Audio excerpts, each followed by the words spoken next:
안녕하십니까? 반갑습니다. 오늘 말씀의 배경은 날 때부터 소경이었던 사람을 예수님께서 그 눈을 뜨이게 해주신 사건과 연결됩니다. 요한복음에서는 어떤 사건이 있고 그리고 그 사건에 대한 해석의 말씀이 이어집니다. 자, 사람들은 날 때부터 소경되었다는 것이 누구의 죄 때문입니까? 궁금해합니다. 저 사람 때문입니까? 그 부모 때문입니까? 자, 사람들이요. 풀 수 없는 문제에 대해서 가장 쉬운 방법은 누군가의 탓으로 돌리는 거예요. 자, 어떤 잘잘못에 대한 대가를 치르고 있다고 생각해 버리는 거죠. 자, 욥의 경우에도 사람들은 끝까지 욥의 잘못을 들추어 내려고 했죠. 하지만 잘못된 트집잡기였습니다. 그것은 하나님만이 풀 수 있는 문제였어요. 그런데 자신들이 가지고 있는 신학적인 지식으로 이러쿵 저러쿵 말하는 것은 하나님의 자리에 교만하게 올라가 있는 것과 마찬가지입니다. 자, 이 소경의 문제도 마찬가지예요. 단순히 누구의 탓으로 돌리는 것은 자신의 책임은 면해보려는 얄팍한 술수에 불과한 거죠. 과거 아담이 하와에게 책임을 돌리고 하와는 뱀에게 책임을 돌렸던 모습과 동일한 겁니다. 마땅히 이웃을 돌아봐야 할 책임을 회피하는 방편으로 삼은 것 뿐이죠. 자, 예수님께서는 그 사람의 눈을 뜨게 해주시죠. 사람이 할 수 없는 문제를 해결해 주시죠. 그런데 이것이 문제가 되는 것은 안식일이었다는 거예요.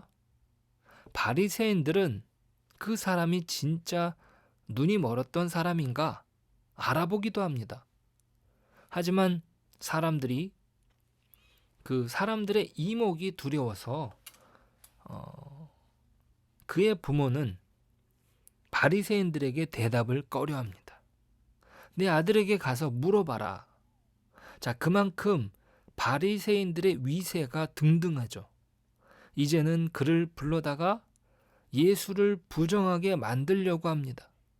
하지만 그는 예수님을 더욱 분명하게 고백하기에 이르죠. 그가 눈을 뜨게 된 일은 단순히 육신의 문제가 해결되는 것으로 그치지 않는 것이에요. 반드시 믿음으로 연결됩니다. 예수님이 누구시냐? 예수님은 어떤 분이냐? 그분을 내가 믿어야 되느냐 말아야 되느냐의 문제로 연결된다는 거예요. 자, 예수님께서는 단순히 눈을 고치는 의사로 그 일을 행한 것이 아니랍니다. 오늘 말씀은 더 분명하게 이야기하시죠. 예수님은 자신을 선한 목자라고 말하시죠. 자, 목자라는 이미지는 과거 구약부터 사용된 비유예요.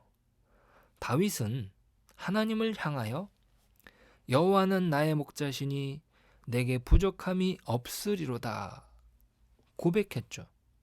그리고 그 뜻을 더욱 넓혀서 온 이스라엘에게 적용시킵니다.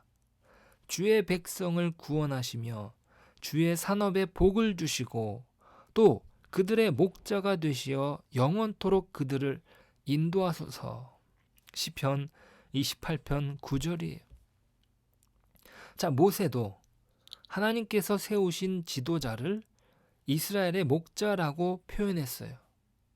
그러니까 목자와 양이라는 표현은 하나님께서 친히 이스라엘을 돌보아 다스리는 말이며 더 나아가 이스라엘의 지도자들을 통해 하나님의 복된 다스림을 대행하게 하신 이를 비유적으로 나타낸 것이에요.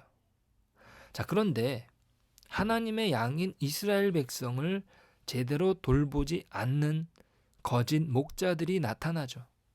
양떼들을 돌보는 것이 아니라 양을 자기 먹이로 삼고 자기 배를 불리는 사꾼으로 전락한 것을 탄식하며 기록된 것이 선지서예요. 에스겔서에서 기록하기를, 에스겔 34장 2절에는요. 인자야, 너는 이스라엘 목자들에게 예언하라. 그들 곧 목자들에게 예언하여 이르기를, 주 여호와께서 이같이 말씀하시되 자기만 먹는 이스라엘 목자들은 화 있을진저 목자들이 양떼를 먹이는 것이 마땅하지 아니하냐고 했죠. 하나님께서는 이런 악한 거짓 목자를 심판하여 제거하시고 그 마음에 합한 참 목자를 세우실 것을 약속하십니다. 자, 오늘 그 약속의 실현이 예수님을 통해 이루어지죠. 바리새인들은 거짓 목자라는 사실이 들통나요. 어떻게 눈이 멀었던 사람의 처지를 안타까워하지도 않았을 뿐더러 그가 회복되었음에도 반가워하지 않아요. 왜입니까? 자신들이 세워놓은 기반이 무너질까 두려웠던 거예요. 안식일을 지켜야 한다는 명분이 영원한 생명을 살리는 일을 오히려 방해하죠. 자, 그러니까 눈이 떠진 사람은 오히려 영적인 눈이 살아나 바리새인들의 압박도 두렵지 않았어요. 참으로 자신의 목자 되신 주님을 알아본 겁니다. 바리새인들은 거짓 목자로 판명된 것이고요. 자, 우리에게도 어떤 종교적인 명분이 우리 자신을 드러낸다는 착각을 버려야 합니다. 자, 생명 되신 예수 그리스도에 비한다면 그것은 아무것도 아니에요. 사람이 무서운 것은 명분에 쓸데없이 고집을 부린다는 거죠. 바리새인들도요, 그들 사이에서도 옥신각신 예수님의 이적을 두고 싸움이 벌어지는 것도 그들의 기반이 거짓 명분인 탓이죠. 빨리 잘못을 인정하고 고치면 되는데 그러지 못해요. 사람이 약하면서도 고집이 세요. 사람들 자신의 옷깃을 세우는 전통이 아니라 그리스도 앞에서 자기 자신을 늘 들여다보아야 하는 이유가 여기에 있는 거죠. 자신의 동기가 진정 그리스도 안에서 있는지 늘 살펴야 합니다.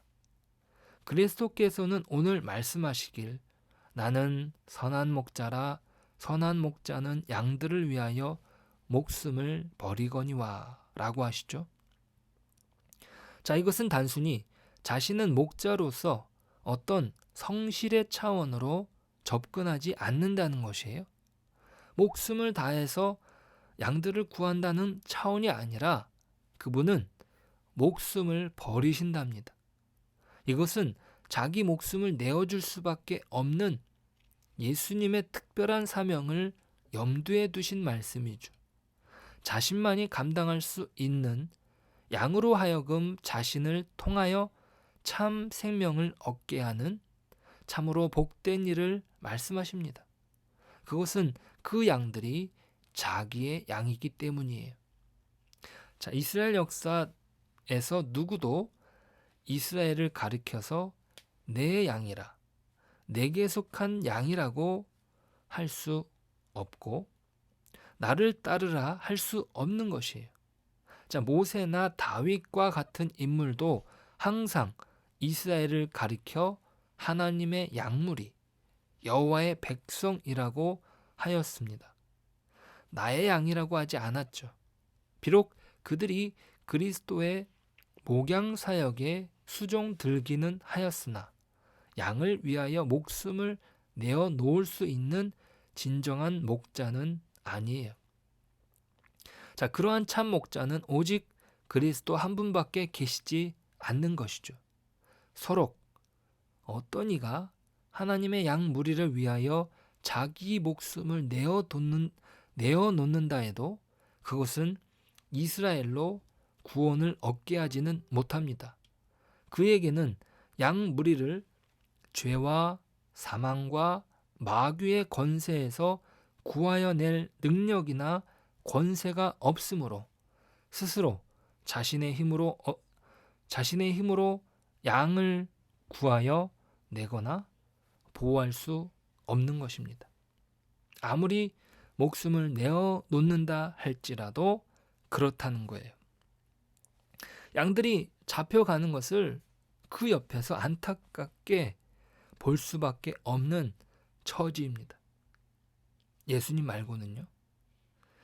자, 예수님께서 말씀하시는 내용은 지극히 영적인 내용이에요.